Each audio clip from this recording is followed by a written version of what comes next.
Mas magaling yung English ko kaysa kay Erap, ano? Di hamak naman. Lamang ka ng apat sa guhit. Pinobola ang bola ng kapalaran.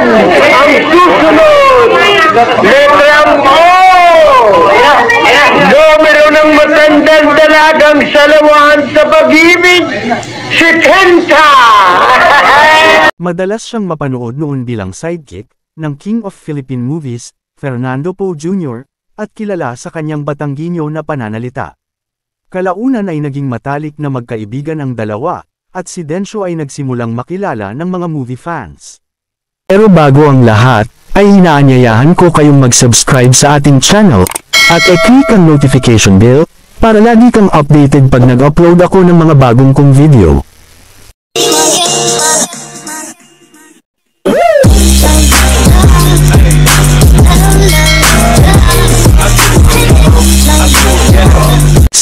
Talagang napakagaganda ng iyong mga anak, Nena. Palagay ko'y bagay din ako maging ama. Tama ka na nga riyan, ha? Napakalupit mo, Nena. Nena, tanggapin mo itong dala kong kalamay para sa'yo. 4 na gabi kong nilamay. Ipinanganak si Densyo Padilla sa Nagcarlan, Laguna noong September 2, 1928. Naging asawa niya si Catalina Dominguez na mula sa Mabalacat, Pampanga. Tumira ang mag-asawa sa lungsod ng Caloocan, at nagkaroon sila ng 8 anak, kabilang ang pinakakilala na si Dennis Padilla na naging artista din. Ang iba nilang anak ay sina Samuel, Glenn, Jennifer, Jean, Richard, Ched, at Roth. Ang iba pang kilalang kapamilya niya ay ang mga artista din na sina Julia Barreto, at Claudia Barreto, na kanyang mga apo kay Dennis Padilla. At dahil dito, naging manugang niya si Marjorie Barreto na dating asawa ni Dennis Padilla. Siya ay nagsimula sa mundo ng showbiz sa pamamagitan ng pagpasok bilang extra sa mga pelikula. Sa loob ng 3 taon, pagiging extra ang pinagkakitaan ni Densyo. Kwento ni Densyo noon, madalas ay wala siyang makain dahil hindi naman sapat ang kanyang kinikita upang punan ang kanyang mga pangangailangan. Dagdag pa niya, tumutulong rin siya sa mga crew sa movie set, upang ipamigay ang mga pagkain dahil ang mga katulad niyang extra ay hindi pinagtutuunan ng pansin noon. Sinubukan rin umano niyang gumanap bilang kontrabida noong una, ngunit hindi raw nababagay ang karakter na kontrabida kay Densyo. Hindi raw kasi mukhang kalaban, at nakakatakot ang itsura nito kaya napunta siya sa pagkukomedya. Nang si Densyo ay mabigyan ng mas malalaking role sa mga pelikula, siya ay gumanap bilang supporting character o sidekick ng mga bida. Madalas siyang mapanood noon bilang sidekick ni The King Fernando Poe Jr. na nakilala sa kanyang Batanggenyo na pananalita. Kalaunan ay naging matalik na magkaibigan ang dalawa, at si Densyo ay nagsimulang makilala ng mga movie fans. Nakasama rin niya ang mga bigating artista na sina Ace Vergel, Rudy Fernandez, Philip Salvador, Vilma Santos, Nora Honor, Sharon Cuneta, Maricel Soriano, at marami pang iba. Habang tumatagal sa industriya ng showbiz ang komedyante, siya ay nakatanggap ng iba't ibang nominasyon sa mga award-giving body sa Pilipinas. Ilan dito ay sa mga pelikulang, ito ang Maynila, Dragonfur, Sanctuario, Medieval O, at Dugo ng Bayan. Madalas, ay hindi umaasa si Densyo na siya ay magwawagi sa mga nominasyon, kaya naman nang siya ay manominate bilang Best Supporting Actor, sa pelikulang Media Value sa Manila Film Festival noong 1974, siya ay hindi dumalo sa awards night. Nakalaban niya sa nasabing award ang mga batikang aktor na sina Joe Sison, Vic Silayan, Paquito Diaz, Max Alvarado, at Eddie Garcia. Mga bigating aktor na hindi niya inaakalang kanyang matatalo upang maiuwi ang Best Supporting Actor Award.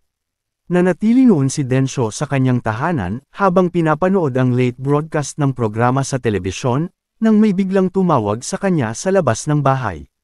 Laking gulat niya nang makita ang aktres na si Susan Roses. Niyaya siya ng aktres, at sinabing sila ay may pupuntahan.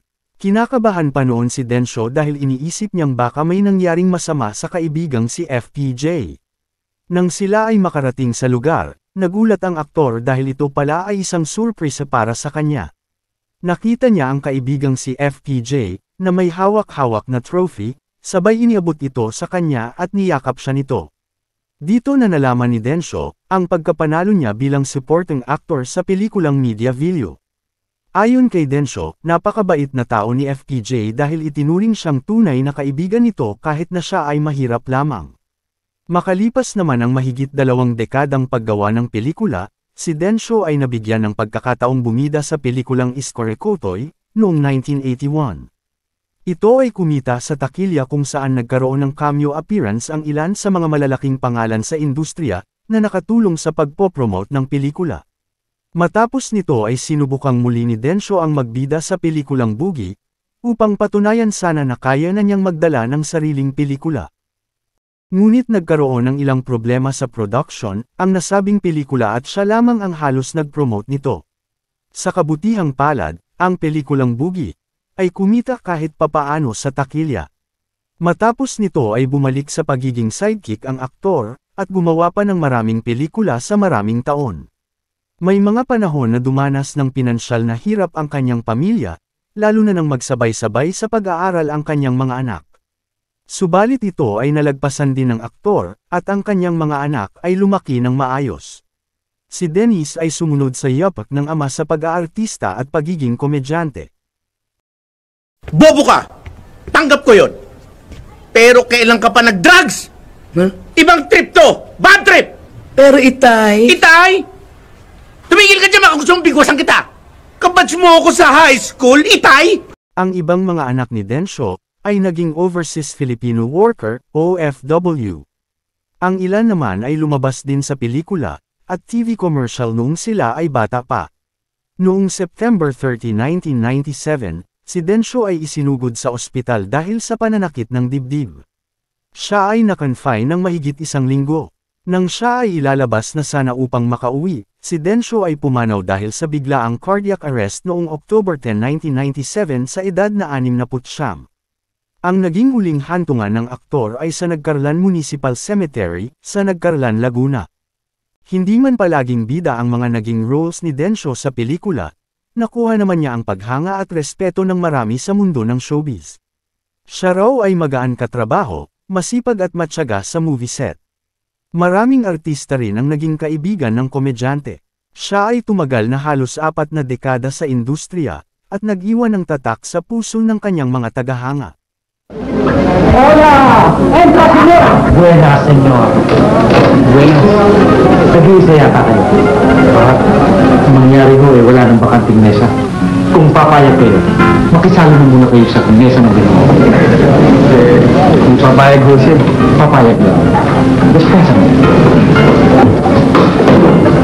Tuloy kayo. Para luman ang buhay. Sandali lang, ano bang gusto mong mapag-aralan? Gitara o kanta? Wala, talagang hilig ko kanta. Kanta ba hilig mo? Oo. O, kumanta ka na lang. Ako na ang tutugtog. Tama, hulog. Ayan, mabuti pa. Ay, mabilis ang konti. Yutalahi. Peto sa petong gotong sa tabi. Maraming salamat sa muling panunood, hanggang sa dulo ng aking video. At huwag kalilimutang mag-subscribe, at pindutin mo na din ang notification bell, para lagi kang updated pag nag-upload ako ng mga bago kong video. Thank you for watching.